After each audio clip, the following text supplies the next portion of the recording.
আমার যেটা মনে হচ্ছে, দেখেন বিএনপি কিন্তু আওয়ামী লীগকে আসলে বিপদে ফেলাই দিচ্ছে।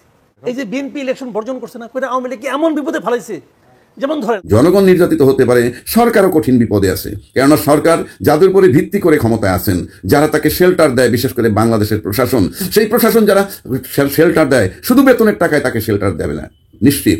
তার মধ্যে একটা মামলার চার্জশিট দিছে, আমার নামে গ্রেপ্তারি পরোয়ানা জারি করার অনুমতি চাইছে। মামলাটা কি? আমরা এই গ্রেপ্তারি পরোয়ানার চার্জশিট কেন এই সময়ে দেওয়া হইলো সেটা একটু বুঝে নি, তাইলে বুঝবো যে কেন এই মামলাগুলো দেওয়া হইলো আমার নামে এবং এই লোকগুলোর নামে। বাংলাদেশেও বিএনপির অনেক নেতাদের সঙ্গে চীনের গোপন বৈঠক হচ্ছে এবং চীন বিএনপিকে রাজনৈতিকভাবে সহযোগিতা করার জন্য যা যা করার সবকিছু করবে। বিএনপি আওয়ামী লীগকে ভয়ঙ্করভাবে বিপদে ফেলে দিয়েছে।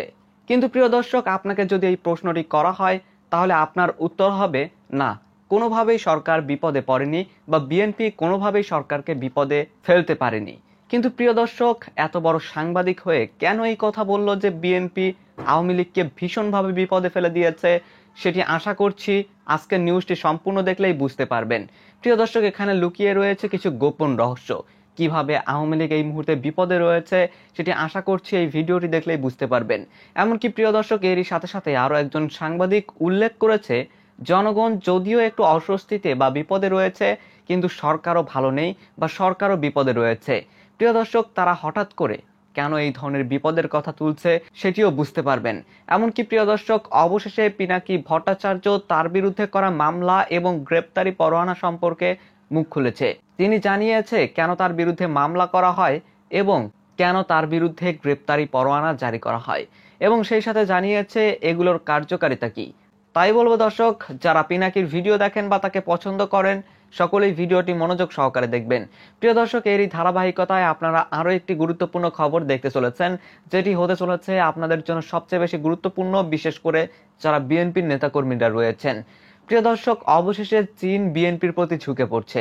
অর্থাৎ এতদিন চীন আওয়ামী লীগের সাথে ভালো সম্পর্ক বা সুসম্পর্ক বজায় রাখলেও এখন কিন্তু তারা বিএনপির সাথে ভালো সম্পর্ক বজায় রাখার জন্য এগিয়ে আসছে। তো প্রিয় দর্শক, হঠাৎ করে চীনের এই দ্বিমুখিতা কেন? কেন চীন এই মুহূর্তে বিএনপির সাথে সুসম্পর্ক করতে যাচ্ছে, এ বিষয় নিয়ে সুস্পষ্ট আলোচনা করেছেন সাবেক সংসদ সদস্য গোলাম মাওলা রনি। তো দর্শক, আমি আর বেশি কথা বাড়াবো না, আপনাদের সরাসরি সবগুলো ভিডিও দেখাবো। তবে ভিডিওগুলো দেখানোর আগে বলি, যারা এখনো চ্যানেলটি সাবস্ক্রাইব করেননি সকলে চ্যানেলটি সাবস্ক্রাইব করে পাশে থাকা বেল আইকনটি বাজিয়ে দিবেন। আর যারা ইতিমধ্যেই সাবস্ক্রাইব করে রেখেছেন তাদের সকলকে অসংখ্য ধন্যবাদ। তো চলুন একটি লাইক দিয়ে আমরা ধারাবাহিকভাবে সবগুলো ভিডিও দেখে আসি। আমার যেটা মনে হচ্ছে, দেখেন বিএনপি কিন্তু আওয়ামী লীগকে আসলে বিপদে ফেলাই দিচ্ছে। এই যে বিএনপি ইলেকশন বর্জন করছে না, করে আওয়ামী লীগকে এমন বিপদে ফেলাইছে, যেমন ধরা যাক হাইপোথেটিক্যালি যদি বিএনপি ইলেকশন করতো, তাহলে বিএনপি ধানের শীষ করতো, তখন কিন্তু আওয়ামী লীগের একটা ধানের নৌকা মার্কে থাকতো।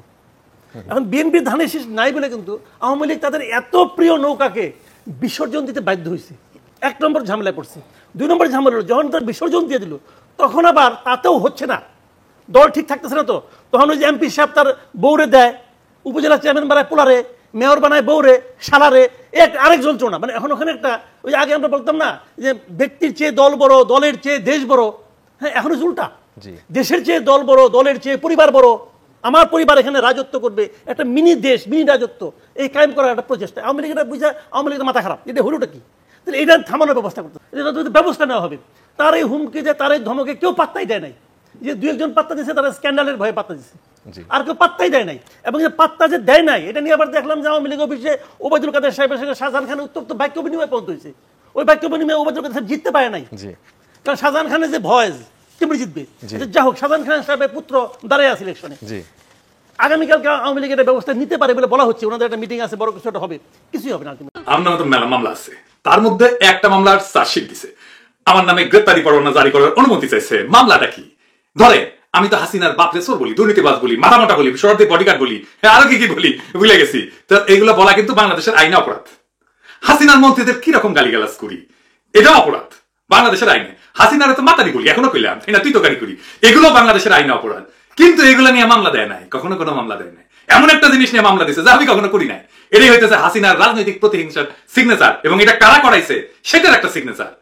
হাসিনাকে গালি দিলে মামলা হয় না, কিন্তু কেন হয়? আমি কি করছি যেই জন্য এই মামলাটা, এই গ্রেপ্তারি পরোয়ানাটা জারি করলো, সেটা আমরা পরে দেখবো। তবে আমি একটু ইঙ্গিত দিয়ে রাখি যে আমি কেন খুশি।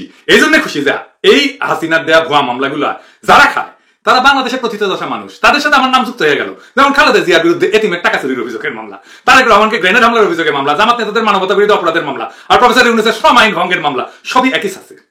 আমার এই বিখ্যাত ব্যক্তিদের কাতারে আইনা দাঁড় করানোর জন্য ধন্যবাদ। এই মামলাগুলো থেকে একটা জিনিস লক্ষ্য করবো, আমরা এটা পরে দেখবো, খুবই ইন্টারেস্টিং বিষয়, সে জায়গায় আসতেছি। তার আগে আমরা এই গ্রেপ্তারি পরোয়ানার চার্জশিট কেন এই সময়ে দেওয়া হইলো সেটা একটু বুঝে নি, তাইলে বুঝবো যে কেন এই মামলাগুলো দেওয়া হইলো আমার নামে এবং এই লোকগুলোর নামে। মূল বিষয় ছিল যে এই ইন্ডিয়া আউট প্রচারের কারণে শেখ হাসিনা ইন্ডিয়ার জন্য একটা দায় হয়ে গেছে, কারণ সে নিয়ন্ত্রণ করতে পারতেছে না। সেই কারণে ভারত এখন চায় জনগণের ক্ষোভকে নিজের থেকে সরায় দেয়া, এরশাদ টাইপ একটা জেনারেলকে বসায় তার অবস্থানকে আবার শক্তিশালী করবে। হাসিনা ক্ষমতা হারাইতে গেলে তো সে সেটা প্রতিরোধ করবে, তাই না? কিন্তু সে কি ভারতের চাপ সহ্য করতে সক্ষম হবে? তার সবকিছু ভারতের সাথে বাধা, এমনকি তার মেয়েও দিল্লিতে। যাই হোক, হাসিনা একটা গ্যারান্টি ছাড়া চলে যাবে না যে তার উপরে কোনো ঝামেলা আসবে না, সে একটা সেফ এক্সিট চাইবে। তো ভারতের নির্বাচিত এই জেনারেলরা ক্ষমতা থেকে পতনের পর তার নিরাপত্তা নিশ্চিত করবে। একই ঘটনা ঘটছিল 1999 সালে। ইয়েলসিন নির্বাচনের 6 মাস আগে পুতিনের কাছে রাষ্ট্রপতি পদ হস্তান্তর করছিল। কেন? কারণ সে একটা সেফ এক্সিট চাইছিল। এরশাদ তো ইন্ডিয়ানই মারছিল, কিন্তু যখন দেখলো যে এরশাদ টলমল, তখন এরশাদের পিছন থেকে ইন্ডিয়া চলে গেল, চলে যায় হাসিনাকে সিগন্যাল দিল যে তুমি রাজপথে আন্দোলন শুরু করে দাও। এখন ইন্ডিয়া জানে যে বাংলাদেশে যদি এখন একটা নির্বাচন হয় তাহলে আওয়ামী লীগ লজ্জাজনক পরাজয় বরণ করবে এবং বিএনপি বিপুল সংখ্যাগরিষ্ঠতা নিয়ে ক্ষমতা ফিরে আসবে। সে তো এটা পছন্দ করবে না। সেই জন্য তারা চায় একজন এরশাদ টাইপের জেনারেল ক্ষমতা দখল করুক, যাতে জনগণ এইভাবে প্রতারিত হয় যে আমাদের সশস্ত্র বাহিনীর দেশপ্রেমিক ভাইরা ক্ষমতা দখল করছে এবং শেখ হাসিনা নাই হয়ে গেছে। এইভাবে ইন্ডিয়া বাংলাদেশের উপরে তার নিয়ন্ত্রণ স্থায়ী করতে চাইছিল। আমি জেনারেল শফিউদ্দিনের উপরে করা পর্বে আমি এই ষড়যন্ত্রের একটা অনুমান সকলের কাছে ফাঁস করে দিছি, যেন কোনো নতুন এরশাদের পক্ষে ক্ষমতা দখলের চেষ্টা করা সম্ভব না হয়। আর কেউ যদি এরকম দুঃসাহসিক কাজে নামার চেষ্টা করে তার পরিণতি খালেদ মোশাররফের মতো হবে, যারা নিজের সেনারাই নিজেরা জয় বাংলা করে দিচ্ছে। আমি ফরিদপুরে যে সাম্প্রদায়িক দাঙ্গা তৈরি করার চেষ্টা হয়েছিল, করছিল, সেই ষড়যন্ত্র নস্যাৎ করতে সাহায্য করছি। আমি আমাদের জনগণকে শান্ত থাকার এবং এই ধরনের ষড়যন্ত্রে পা না দেওয়ার অনুরোধ করছি। তারা আমার কথা রাখছে, তারা ঠিক কাজটা করছে, ফলে তাদের এই ষড়যন্ত্রের পরিকল্পনা সেটাও নস্যাৎ হয়ে গেছে। তাই এটা খুবই স্পষ্ট, আমার বিরুদ্ধে মামলাটা আবার নতুন করে চলমান করা হয়েছে সেই বাহিনী যাদের চক্রান্ত আমি ফাঁস করে দিছি, যেমন এবং ইন্ডিয়া এবং সম্ভবত সেনাবাহিনী তাদের যাদের বারাভাতে আমি সাইড হেলে দিছি। আমার অনুমান ইন্ডিয়ার 2টা কারণে ঢাকায় পরিবর্তন আনতে তাড়াহুড়া করতেছে। কি কি সেই 2টা কারণ? আসেন আবার একটু দেখি। আমি আগেও বলছি, আবার একটু দেখি। প্রথমত, আমাদের অঞ্চলের ভূ রাজনীতির একটা অভূতপূর্ব গতিতে পরিবর্তন হচ্ছে। আফগানিস্তান থেকে আরাকান এবং মাঝখানে মালদ্বীপ, এই অঞ্চলে ভারত তার সমস্ত অ্যাসেট, সমস্ত স্ট্র্যাটেজিক অ্যাসেট, সমস্ত সম্পর্ক সবকিছু হারাইতেছে। ক্ষমতার ভারসাম্যের যে ব্যাপক পরিবর্তন হয়েছে, সেখানে চীন অনেক দূর আগায় গেছে আর ভারত অনেক দূর পিছিয়ে গেছে। তাই অনেক দেরি হওয়ার আগেই ভারত একটা পদক্ষেপ নিতে চায়। বিএনপি বুঝে গেছে যে আসলে তাদের কার সঙ্গে বন্ধুত্ব করতে হবে। তো এরকম একটি কথা তাদেরকে ছড়িয়ে পড়েছে যে লন্ডনে তারেক রহমান সাহেবের সঙ্গে সেই বেজিং এর যে উচ্চ পর্যায়ে যারা কর্মকর্তা আছেন তাদের একটা যোগাযোগ হয়তো হয়েছে, এবং বাংলাদেশেও বিএনপির অনেক নেতাদের সঙ্গে চীনের গোপন বৈঠক হচ্ছে, এবং চীন বিএনপিকে রাজনৈতিকভাবে সহযোগিতা করার জন্য যা যা করার সবকিছু করবে, এরকম একটা কথা কিন্তু ছড়িয়ে পড়েছে। সত্য বা মিথ্যা এটা আমরা এখন বলতে পারবো না, বাট এরকম একটা কথাবার্তা ছড়িয়ে পড়েছে। দ্বিতীয়ত, বিএনপির আরেকটি বিষয় ছিল যে মির্জা ফখরুল ইসলাম আলমগীর সাহেবের পরিবর্তে এখানে নতুন মহাসচিব আসবেন। কেউ সালাউদ্দিন সাহেবের নাম বলছিলেন, কেউ গয়েশ্বর বাবুর নাম বলছেন। এই দুজনের নামে মোটামুটি বেশিরভাগ লোক বলার চেষ্টা করেছেন। আবার অনেকে বলেছেন যে না, মির্জা ফখরুল সাহেবই থাকবেন। এর কারণ হলো তার একটা ব্র্যান্ড হয়ে গিয়েছে, একটা ব্র্যান্ড নেম হয়ে গেছে। অন্যদিকে মির্জা ফখরুল ইসলাম সাহেব উনি বয়স হয়ে গেছেন, আর বিভিন্ন কারণে তার ভিতরে পদ পদবি বা দলের নেতৃত্ব নিয়ে যে আগ্রহ থাকে সাধারণত, সে আগ্রহটা এখন আর আগের মতো নেই। এটা সুযোগ যারা সমালোচকরা নিয়েছেন, তারা বিভিন্ন রকম যারা গুজব রটিয়েছিলেন, সেই গুজব একেবারে সম্পূর্ণ নষ্ট হয়ে গেছে যখন আমরা জানলাম যে বেগম জিয়ার সঙ্গে মির্জা ফখরুল সাহেবের 1-to-1 দীর্ঘ বৈঠক হয়েছে। এটা নজিরবিহীন বৈঠক হয়েছে, এবং বেগম জিয়া শুধু তার সঙ্গে বৈঠক করেনি, তিনি আসম আব্দুর রব থেকে শুরু করে যারা রাজনৈতিক নেতৃবৃন্দ রয়েছেন, তিনি খুব অসুস্থ, তার যে ওজন কমে গেছে মারাত্মকভাবে। আপনারা তো জানেন যে বেগম জিয়া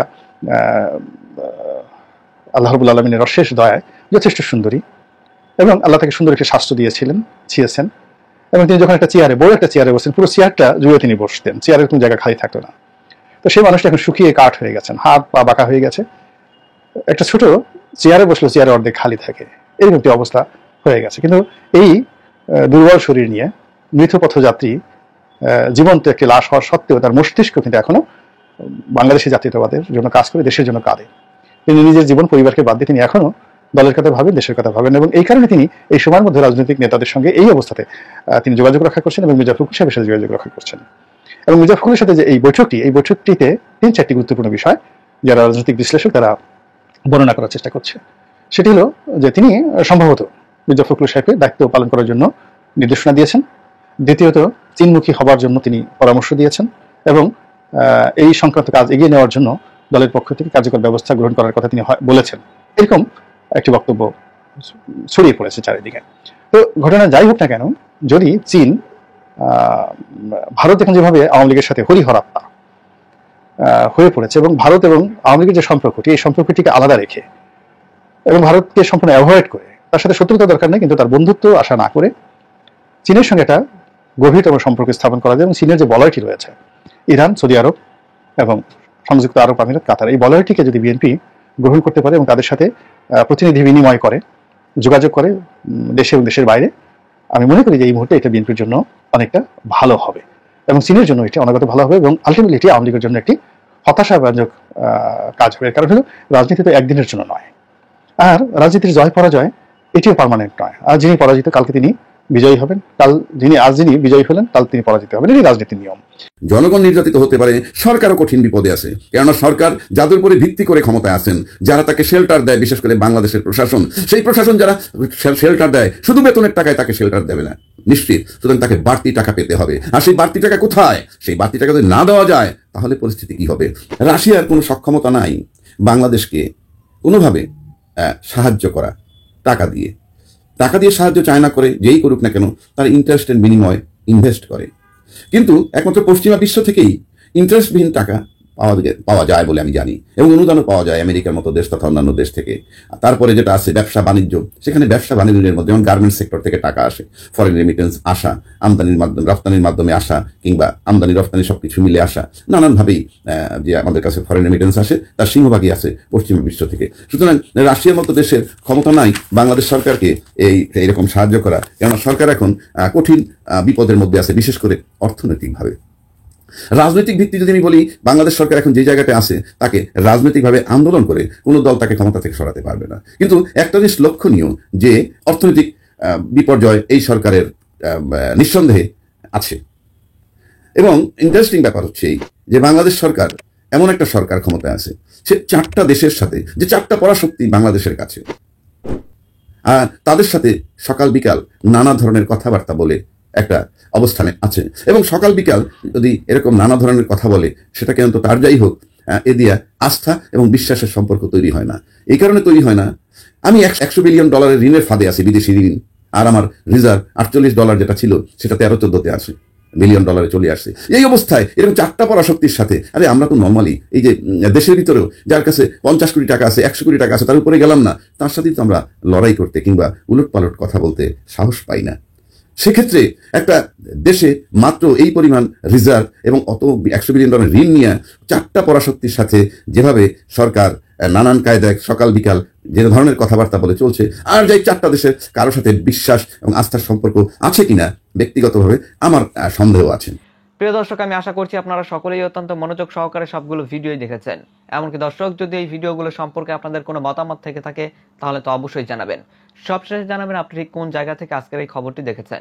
আজকের নিউজটি শেষ করছি এখানেই, ফিরছি পরবর্তী নিউজে নতুন কোনো টপিকে। আল্লাহ হাফেজ।